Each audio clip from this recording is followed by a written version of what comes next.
disease that once blighted 3.5 million people worldwide. Last year, there were just 22 reported cases. After a 3-decade campaign led by former US President Jimmy Carter, it could soon be eradicated completely. Guinea worm disease is contracted by consuming the worm larvae in contaminated water. The parasite grows into a metre-long worm inside the body. It causes a fever, ulcers, nausea. After a year, it finally makes an agonizing journey out of the body. Following his one term in the White House, Carter devoted his life to humanitarian causes like this. He was even awarded the Nobel Peace Prize in 2002 for his work. Mr. President, lovely to see you. Now, aged 91 and having recently battled cancer, he says there's fight in him yet. Well, I'm hoping that I will live longer than the last guinea worm.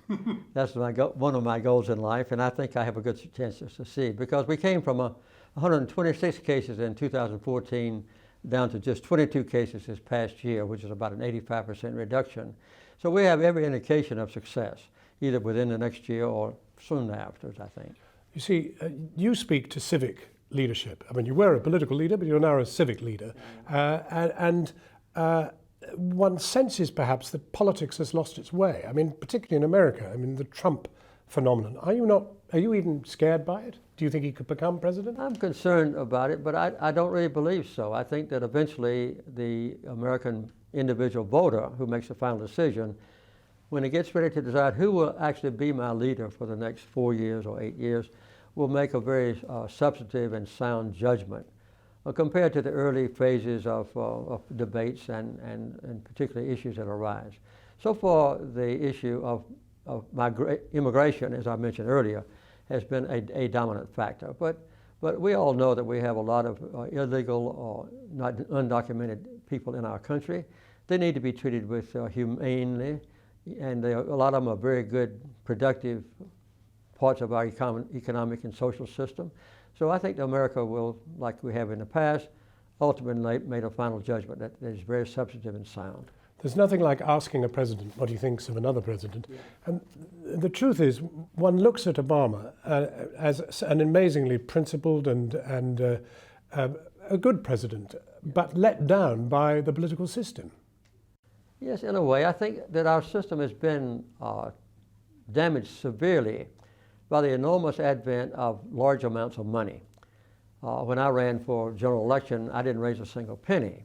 Really? No, we just used a $1 per person checkoff that individual taxpayers make and put into the fund. So the state basically funded your campaign?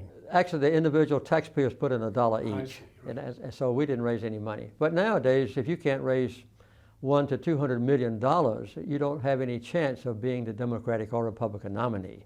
So the massive infusion of money has distorted the political process and also has encouraged the use of negative advertising, where the progress of a particular candidate is made partially by how well he can destroy the public reputation of his opponent. And this divides our country and creates animosity that carries over into Washington. So it's a completely different environment, politically speaking, than when I ran for president. Now, you look impressively fit. How are you? I'm getting along fine. I have had cancer in my liver and also in my brain. The doctors say that I'm responding well to treatment. I still will receive treatments continually, so far as I know. And I feel fairly good. And you're going to outstrip that guinea worm? I hope that I will live longer than the last guinea worm, yes. That's one of my goals in life.